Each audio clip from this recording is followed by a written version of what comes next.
Bismillahirrahmanirrahim. Assalamualaikum warahmatullahi wabarakatuh. Innal hamdalillah wa syukra lah, la haula wa la quwata illa billah.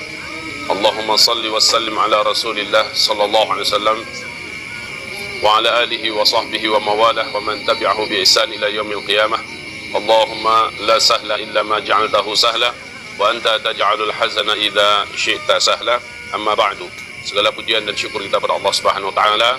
Dengan segala ujian yang sedang Allah timpakan kepada kita pada hari ini, kita masih tetap diberi oleh Allah Subhanahu wa taala rahmat untuk menjalani Ramadan dan berpuasa di siangnya, qiyam di malamnya, memperbanyak qiraatul Quran, memperbanyak zikir, berkumpul bersama keluarga dan bertakarrub kepada Allah secara maksimal. Maka kita ucapkan alhamdulillah bi ni'matihi tatimmu salihah. Kemudian salawat dan salam kita untuk Rasulullah sallallahu alaihi wasallam dan seluruh keluarganya, seluruh sahabat-sahabatnya dan siapapun yang mengikutinya dengan ihsan sampai hari kiamat. Ada perkara yang sangat penting sekali mau saya sampaikan kepada kaum muslimin di seluruh dunia, khususnya orang-orang Islam yang beriman yang mengerti bahasa Indonesia. Yang pertama tentang gonjang-ganjing hantaman meteor di pertengahan Ramadan pada hari Jumat yang bertepatan dengan tanggal 15 untuk 1441 Hijriah ini, pas pertengahan Ramadan. Bahwa hantaman meteor itu akan menimbulkan dukhan. Sesungguhnya kejadian itu dengan izin Allah Subhanahu wa taala, saya meyakini tidak sekarang. Yang pertama, hadis itu adalah hadis yang dhaif jiddan, sangat lemah, dan juga menurut Ibnu Jauzi hadisnya adalah hadis palsu. Maka tidak pantas dan tidak boleh kita membangun akidah kita di atas dalil yang tidak jelas atau dalil yang dhaif. Syarat untuk mengambil keyakinan dan membina akidah itu adalah hadisnya wajib di atas sahih. Hadis sahih, hadis mutawatir. Dan apalagi kalau dalilnya jelas dari Al-Quran, maka sudah tidak ada yang perlu dikeragui lagi. Itu yang pertama. Yang kedua, syarat-syarat terjadinya hantaman besar. Yawma nabtishul arda, yawma nabtishu batsyatal kubra. Pada hari kami hantam bumi ini dengan hantaman yang sangat besar. Itu bukan sekarang. Kenapa bukan sekarang? Karena ada beberapa syarat yang harus mendahuluinya. Ya, saya maksudkan syarat ini adalah beberapa kejadian yang terlebih dahulu harus mendahuluinya. Apa yang mendahuluinya? Pertama, dan ini penting sekali ya. Pertama, terjadi terlebih dahulu di mana uang yang dipakai di muka bumi ini bukan lagi uang kertas.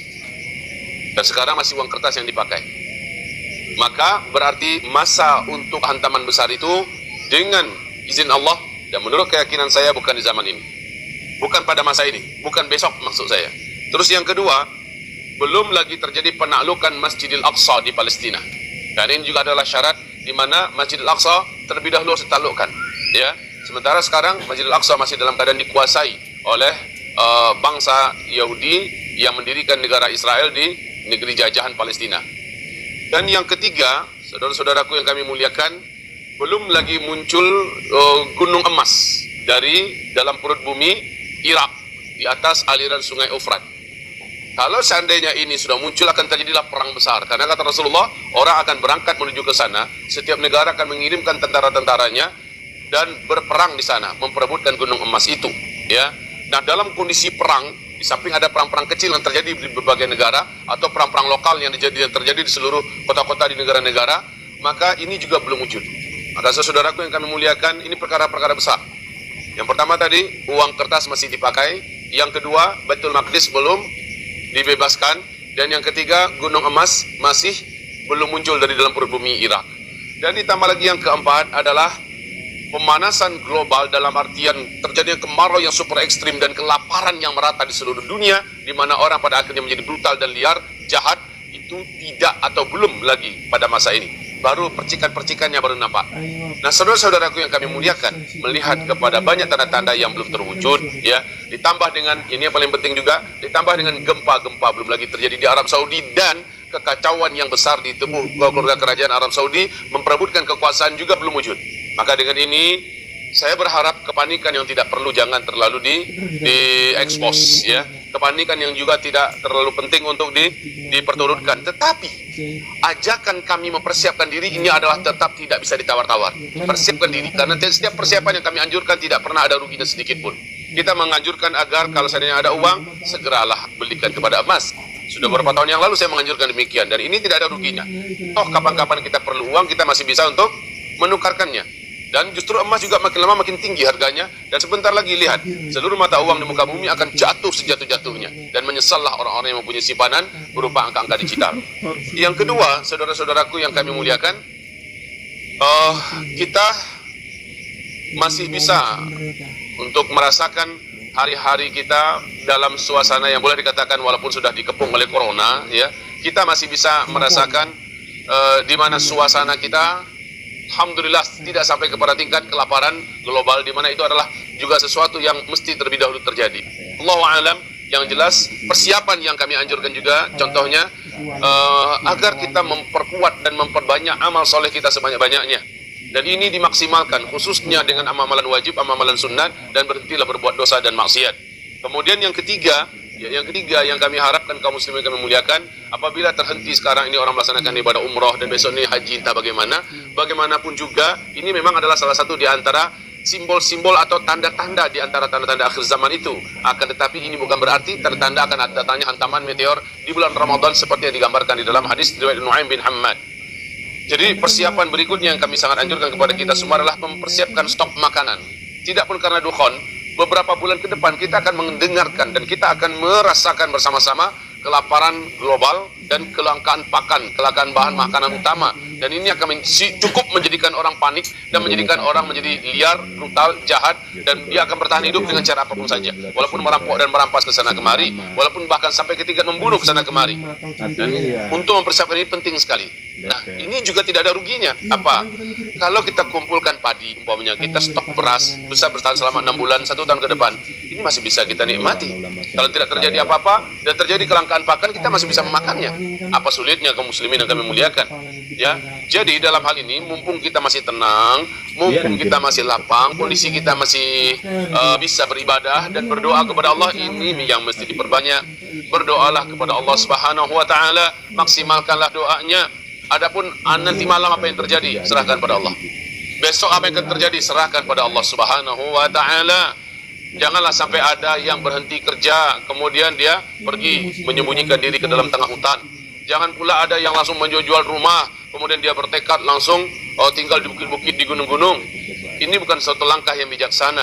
Tidak perlu ketakutan ini diperturutkan karena sumbernya juga tidak benar. Kemudian juga tanda-tanda yang pasti dari Rasulullah juga tidak ada yang mendahuluinya.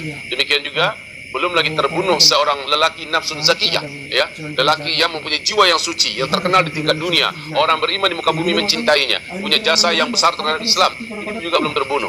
Maka saudaraku, banyak hal yang perlu kita pertimbangkan dalam hal ini, tapi yang terpenting memang persiapkan diri dan juga fisikmu. Ini juga saya sangat anjurkan. Fisik kita persiapkan sesehat-sehatnya fisik, seringan-ringannya fisik. Jadikanlah kita memiliki kemampuan bela diri dalam berbagai jenis senjata tangan kosong dan senjata tajam, ya. Karena ke depan adalah hari-hari berat untuk melindungi diri kita, melindungi nyawa kita, melindungi agama kita, melindungi kehormatan keluarga kita. Hari-hari berat, apapun itu bentuknya, persiapkanlah diri. Sebaik-baik persiapan adalah kita mengikuti sunnah Rasulullah SAW. Kita berenang dengan handal, kita memiliki kemampuan bela diri, kita memiliki kemampuan gulat, kita memiliki kemampuan untuk menguasai senjata-senjata manual, samurai, pedang, double stick, dan juga panah dan sebagainya, dan juga kita tangkas dalam berkuda. Maka ini adalah sunnah-sunnah dari Rasulullah SAW. Ini yang paling saya anjurkan. Kemudian, bila kita memang punya harta, stop. Sebaiknya tidak usah lagi dengan harta itu, ya.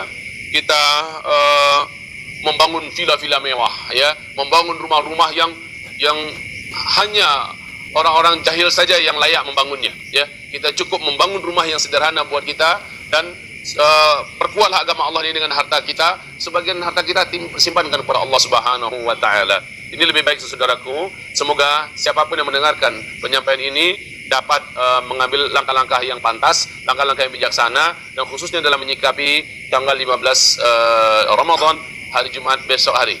Namun sekali lagi, kalau ada yang ingin merapat, umpamanya saya ingin ada villa saya di atas Bukit Anu, ya sudahlah, pergi saja, niatkan ke sana untuk memperbanyak ibadah satu malam ini. Kemudian juga merubah-rubah, ganti-ganti suasana.